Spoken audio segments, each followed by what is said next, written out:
இன்னைக்கு சட்டமன்ற நேரலையில் வந்து நிறைய விவாதங்கள் போயிட்டு இருந்தது. அதில் ஒரு ஒரு சில சுவாரஸ்யமான விவாதங்கள் மட்டும்தான் என்னோட பாயிண்ட் ஆஃப் வியூவில் பார்த்து நான் பேசுறதுக்காக. 2 நாளுக்கு முன்னாடி திரு ஜோசப் விஜய் அவர்கள் வந்து பேசும்போது என்ன சொல்றாருன்னா, நான் இதை சொல்ல வேண்டான்னு தான் நினச்சேன், ஆனால் வந்து நீங்கள் என்னை கேட்டுகிட்டே இருக்கீங்க, பேசு பேசுன்னு சொல்லிட்டு கேட்டுகிட்டே இருக்கீங்க.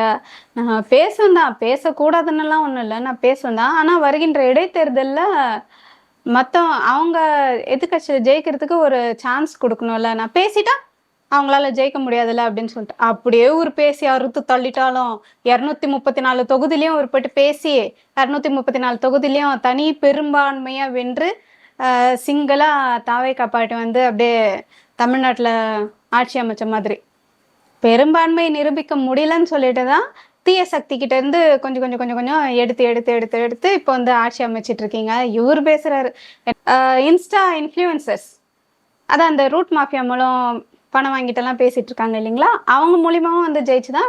அவங்க தான் முக்கிய மெயின் ரீசனே, அவங்க தான், இவர் மட்டும் கிடையாது.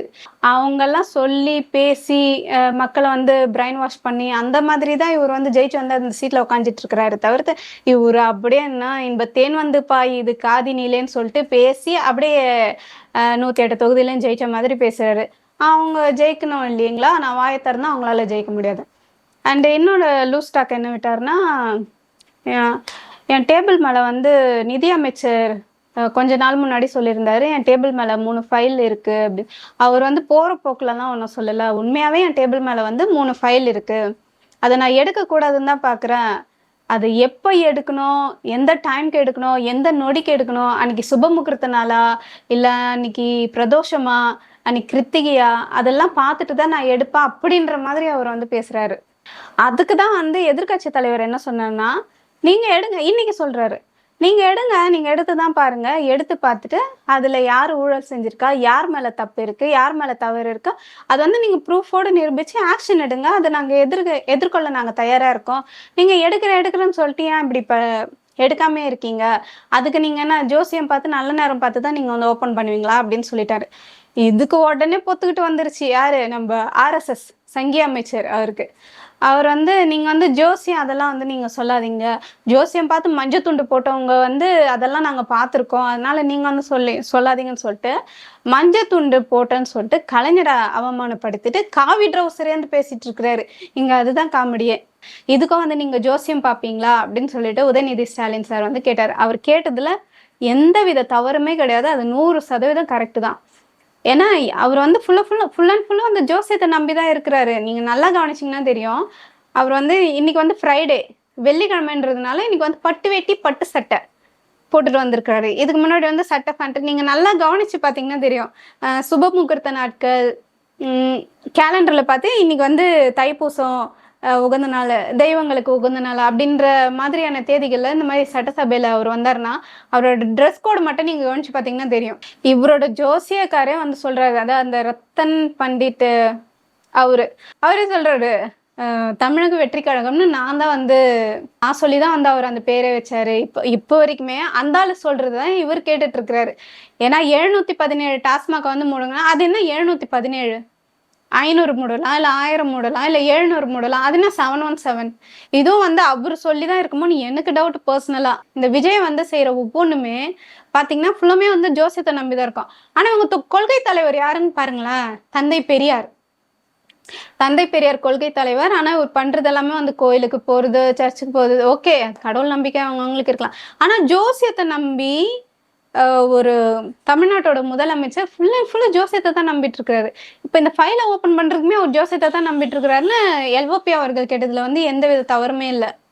செந்தில் பாலாஜி அவர்களை பற்றி வந்து ஒரு பேச்சு வருது. அப்போ வந்து இதே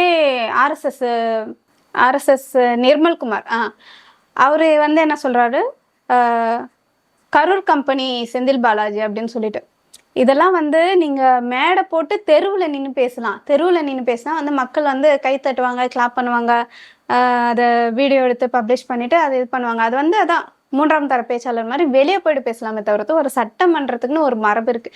அது உங்கள் யாருக்குமே தெரியாது. அந்த டிவிக்கு பக்கம் உட்காந்துட்டு இருக்கிற எம்எல்ஏ மினிஸ்டர் உங்கள் யாருக்குமே அதை பற்றி வந்து ஒன்றுமே தெரியாது. அதான் இந்த ஆர்எஸ்எஸ் நிர்மல்குமார் வந்து செந்தில் பாலாஜியை பற்றி பேசும்போது கரூர் கம்பெனி செந்தில் பாலாஜி அப்படின்னு சொல்லிட்டு ஒரு பேசுவோம். அதுக்கு அடுத்து எழுந்த எதிர்கட்சி தலைவர் திரு உதயநிதி ஸ்டாலின் வந்து சங்கி அமைச்சர், சாரி மின்சாரத்துறை அமைச்சர் அப்படின்ற மாதிரி சொல்லுவோம். இவருக்கு வந்து மறுபடியும் காண்டாயிடுச்சு. RSS குமாருக்கு வந்து காண்டாயிட்டு இவர் சங்கி அமைச்சர்ன்றது தமிழ்நாட்டுக்கு தெரியும், இந்தியாவுக்கு தெரியும், உலகத்துக்கே தெரியும். நீங்க சங்கி அமைச்சர் அப்படின்னு சொல்லிட்டு RSSல இருந்து தானே வந்தீங்க. RSSல இருந்து வந்தீங்கன்னா நீங்க கடைசி சாகுற வரைக்குமே RSS தான். RSSோட புத்தியே இப்படிதான் இருக்கும். நீங்க RSS தான், என்ன பண்ணாலும் அதை வந்து மாற்றவே முடியாது. வந்துட்டு பாத்ரூம்ல 3 மணி நேரம் உட்காந்துட்டு இருந்தேன், நீங்களாம் வந்து பேசக்கூடாது அப்படின்னு சொல்லிட்டு உடனே வந்து செம்ம ஸ்லிப்பர் ஷாட் அப்படின்ற மாதிரி நம்ம உதயநிதி ஸ்டாலின் வந்து எழுந்து பாத்ரூம்கள் டாய்லெட்டுக்கெல்லாம் வந்து 3 மணி நேரம் கண்காணிக்கிற மாதிரி அமைச்சரெல்லாம் போட்டிருக்கீங்களா உங்க ஆட்சியில அப்படின்னு சொல்லிட்டு செம்ம நோஸ் கட்டு. இந்த அசிங்கெல்லாம் உங்களுக்கு தேவையா? இந்த தற்கொலை மீடியா, தற்கொலை இன்ஃப்ளூயன்சர்ஸ் எல்லாம் என்ன பண்றாங்கன்னா, இப்போ இந்த ஆள் பேசுனதை வந்து விட்டுட்டாங்க. ஃபர்ஸ்ட் பேசுனது வந்து உதயநிதி தான் பேசினாரு, இவர் தான் வந்து சங்கின்னு சொல்லி ஆரம்பிச்சாரு, அதனாலதான் இவர் வந்து டாய்லெட் இல்லை 3 மணி நேரம் உட்காந்தவங்கலாம் பேசக்கூடாதுன்னு சொல்லிட்டு ஆரம்பிச்சாருன்னு சொல்லிட்டு என்னமோ இவர் உதயநிதி தான் பல்ப் வாங்கின மாதிரி இவங்கெல்லாம் வந்து ஃபயர் விட்டுட்டு சுத்தி. ஆக்சுவலாக பல்பு வாங்கினதே பெரிய பல்பு, பெத்த பல்பு வாங்கினதே வந்து இந்த சங்கி RSS நிர்மல்குமார் அவர்கள் தான்.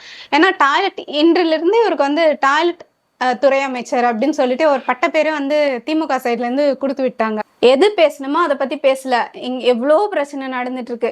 கரண்ட்டு இங்க நான் இருக்கிற ஏரியாலேயே தினைக்கும் கட் ஆகுது. இன்னைக்குதான் அதிசயமா வந்து ஒரு 1 ஹவர்லேயே கரண்ட் வந்துருச்சு. முந்தா நேத்து வரைக்குமே ஒரு நாளுக்கு மட்டுமே 10 தடவைக்கு மேல பவர் கட் ஆயிட்டே இருக்கு. அதெல்லாம் பாக்குறதுக்கு இவருக்கு வக்கில்ல. உடனே வந்து சங்கின்னு சொன்னதான் அப்படியே பொத்துக்குன்னு வந்துருச்சு. அடுத்து ஒரு TVK MLA, அவர் பேர் வந்து விஜய் அன்பன் சொல்லிட்டு, அவர் இன்னைக்கு எழுந்து இந்த மாதிரி வந்து சின்ன வயசுலேருந்தே நாங்கள் ஓடி ஆடி எங்கள் தலைவரோட படத்தை வந்து பார்த்துட்டு ரொம்ப என்ஜாய் பண்ணியிருக்கோம், தேட்டர்லாம் போயிட்டு பார்த்துட்டு பாலாபிஷேகம்லாம் பண்ணியிருக்கோம், ரொம்ப வந்து ரசித்து பார்த்த ஒரு முகத்தை வந்து அந்த மூளையில் அதான் முதலமைச்சர் சீட்டில் உட்காந்துட்டு இருக்காரு இல்லைங்களா, அங்கே வந்து உட்காந்துட்டு இருக்கிறத வந்து நாங்கள் வீட்டுக்கு போயிட்டு டிவியில் போட்டு தான் பார்க்க முடியுது, இல்லை செல்ஃபோனில் சின்ன திரையில் பார்க்க முடியுது. அதனால் சபாநாயகரே, எங்கள் தலைவர் முகத்தை வந்து பார்க்குறதுக்கு பெரிய LED ஸ்க்ரீனை வந்து இங்கே மாட்டி வச்சுருங்க. அவர் சிரிக்கிறது, கண் சிமிட்டுறது, எப்படி பண்ணுறது, லைட்டாக எப்படி ஹேர் ஸ்டைல் எல்லாம் பண்ணுறது, இதெல்லாம் வந்து நாங்கள் அந்த பிக் ஸ்க்ரீனில் பார்த்து நாங்கள் வந்து என்ஜாய் பண்ணிக்கிறோம் அப்படின்ற மாதிரி ஒரு ரிக்வெஸ்ட்டாக வச்சுருக்கிறாரு. வந்துட்டு சட்டசபையில் என்ன பேசணும், மக்களோட பிரச்சனை பேசணுமா, இல்லை தான் வந்து சின்ன வயசுலேருந்தே ருசிச்சு ஒரு முகத்தை வந்து பார்த்தா அந்த முகத்தை வந்து சின்ன ஸ்க்ரீனில் பார்க்க முடியுது, பெரிய ஸ்க்ரீனில் எங்களால் பார்க்க முடியலையே. ஸோ வந்து அவரோட முகத்தை அவருக்கு மட்டுமே ஃபோக்கஸ் பண்ணி ஒரு பெரிய பிக் ஸ்க்ரீன் ஒன்று போட்டு விடுங்க, நாங்களாம் பார்த்து ரசிச்சுக்கிறோன்னு சொல்கிறது என்ன முட்டாள்தனம் இதெல்லாம்.